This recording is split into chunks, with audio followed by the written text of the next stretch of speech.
जय श्री राधे। आपका बहुत बहुत स्वागत है वृंदावन धाम में।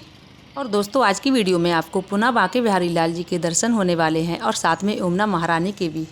जब हम घर से निकले थे तो रात का समय था, तो रात के समय कोई भी वीडियो मैं नहीं बना पाई। और सबसे खुशी की बात क्या है, हमने जब सुबह सुबह को यहाँ पे एंट्री करी थी वृंदावन धाम में, तो इतनी ज़ोरों से बारिश आई थी। और वृंदावन धाम की मैं आपको क्या लीला बताऊँ, ये यहाँ की तो वो लीला है कि जो भक्त आ जाते हैं और कन्हैया राधा रानी के आगे अपने सिर को झुका देते हैं तो कन्हैया उन भक्तों का कभी जीवन भर हाथ नहीं छोड़ता है। अब यहाँ पे हम लोग प्रेम मंदिर के सामने आ चुके हैं, जो कि काफ़ी तेज़ बारिश हो रही है, लेकिन प्रेम मंदिर के दर्शन आपको अगली वीडियो में होने वाले हैं। यहाँ से जब प्रेम मंदिर से हम निकले तो हमने होटल बुक किया था, तो होटल की मैंने वीडियो नहीं बनाई, वहाँ की वीडियो बनाना मुझे ठीक नहीं लगा। अब हम जो कि यहाँ पे मंदिर के पास आ चुके हैं। और एक बात मैं आपसे कहूँ, अगर छोटे बच्चे हैं आपके पास तो बिल्कुल भी मंदिर में बच्चों को मत ले जाइए, क्योंकि बांके बिहारी लाल जी के मंदिर में बहुत ही ज़्यादा भीड़ होती है। तो देखिए, इस समय पर देवशयनी एकादशी भी आने वाली है और जो कि गुरु पूर्णिमा भी आने वाली है, तो यहाँ पे काफ़ी तैयारियाँ भी चल रही हैं उनकी। और इस समय पर छुट्टियाँ भी चल रही हैं, तो छुट्टी होने के कारण इतनी ज़्यादा भीड़ हो रही है कि छोटे बच्चों को बिल्कुल भी मंदिर में नहीं लाइए, क्योंकि आप समझ सकते हैं मंदिर में कितनी भीड़ होती है। और इस समय पर कितनी भीड़ है वो आपको मैं अभी आगे दिखाऊंगी, कितनी ज़्यादा भीड़ है इस समय पर। तो आप बिल्कुल भी, एक तो गर्मी होने के कारण छोटे बच्चों को बिल्कुल भी नहीं लाइए। और बुजुर्ग माताएं भी हैं तो उनको भी उस भीड़ में बिल्कुल भी घुसने की ज़रूरत नहीं है, क्योंकि अगर हमारे मन में भाव होता है तो हम एक नज़र अपने बिहारी को देख लेते हैं, अपने कन्हैया को देख लेते हैं, तो वहीं से हमारा सब कुछ कबूल हो जाता है। क्योंकि कन्हैया को हमेशा अपने भक्तों से भाव की, प्रेम की ज़रूरत रहती है, क्योंकि वो तो हमेशा अपने भक्तों के हृदय में वास करते हैं। तो इसीलिए भीड़ में घुसकर आप क्या साबित करेंगे। और यहाँ पे मंदिर के पास मैं आ चुकी हूँ और सच बताऊँ, मंदिर में कदम रखते हुए सब मन खुश हो जाता है बांके बिहारी की एक झलक देखने के लिए। भीड़ होने की वजह से वीडियो भी बनाना बहुत मुश्किल बात है, फिर भी मैं कोशिश करती हूँ कि मैं आपको बिहारी जी के दर्शन जरूर कराऊँ। चलिए दोस्तों, बने रहिए जिससे कि मैं आपको बिहारी जी के दर्शन करा पाऊँ।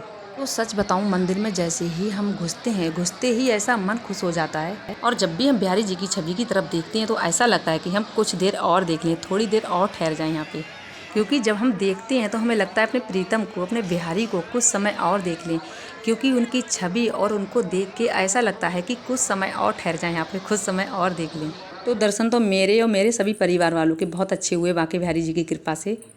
दर्शन करने के बाद हम सब लोग बाहर आ गए। यहाँ से सीधे होटल पहुँचेंगे, होटल चेंज करके फिर सीधे यमुना जी निकलेंगे, क्योंकि यमुना जी महारानी के मुझे भी दर्शन करना सच में बहुत अच्छा लगता है। मैं हर बार आती हूँ तो मैं हर बार यमुना जी पे जाती हूँ, क्योंकि मुझे बहुत अच्छा लगता है यमुना जी पे जाकर। होटल पहुँचने के बाद जो कि हम होटल से निकल चुके हैं, अब यहाँ से हम ऑटो के लिए निकले हैं, क्योंकि यमुना जी है तो पास ही में, फिर भी धूप होने के कारण बच्चे नहीं चल पाते हैं। हम पहुँच चुके हैं यमुना जी पर। और यमुना जी पर पहुँचने के बाद जो दीदी हैं मेरी जेठानी, इनके लड्डू गोपाल जी खंडित हो गए हैं, तो इनको ये विसर्जन करने के लिए इनको नए वस्त्र धारण कर रही हैं, क्योंकि इनका मन भी अंदर से बहुत दुखी हो रहा है। सच में कहूँ कि लड्डू गोपाल जी को अगर अपने पास रखो, जिस रूप में रखो, तो अगर वो खंडित किसी कारण हो जाती हैं तो उनको विसर्जन करना कितना मन दुखता होगा, सच में कुछ नहीं कह सकते हैं। तो अभी हमने लड्डू गोपाल जी को विसर्जन नहीं किया है, क्योंकि इस बार विसर्जन करना बिल्कुल मुझे किनारे पे ठीक नहीं लग रहा है। क्योंकि कुछ भक्त होते हैं, मैंने सुना है कि ऐसे ही यमुना जी में कहीं भी विसर्जन कर देते हैं, तो बिल्कुल भी ये जो कि ठीक नहीं होता है। अगर आपके लड्डू गोपाल अगर खंडित हो जाते हैं किसी कारण आपसे, तो उनको बिल्कुल भी बहते पानी में विसर्जन करना चाहिए, ना कि कहीं भी किनारे में हमने विसर्जन कर दिए, ये जो कि बिल्कुल भी ठीक नहीं होता है। तो इसीलिए जब भी लड्डू गोपाल जी विसर्जन करना हो तो अगर आप हो सके तो उस पार करें कि ज़्यादा पानी बहता हो, उसमें करना बहुत ही ज़्यादा अच्छा होता है, कहीं भी नहीं करना चाहिए। तो यहाँ पे हम लोग बोटिंग कर रहे हैं, जो कि आप देख सकते हैं कि यमुना जी में कितना पानी है। और पानी होने के कारण भी, इतना बहता जल होने के कारण कुछ भी मन में डर नहीं है, कुछ भी जो डर वाली फीलिंग होती है वो है ही नहीं, क्योंकि यहाँ बिना यमुना महारानी की अनुमति के कोई भी भक्त उनके जल के अंदर अपने कदम रख ही नहीं सकते हैं। और हाँ, एक बात आपसे मैं कहती हूँ, जब भी आप यमुना महारानी के पास जाएं तो वहाँ के 2 बूंद जल जरूर ग्रहण कीजिए, क्योंकि 2 बूंद जल ग्रहण करना वहाँ के बहुत ही अच्छे होते हैं। और यमुना जी का जो ये जल है बिल्कुल नमक जैसा है, आप जब भी आपके मुख में जाएगा तो आपको नमक लगेगा। यमुना जी का पानी लागे खारो खारो।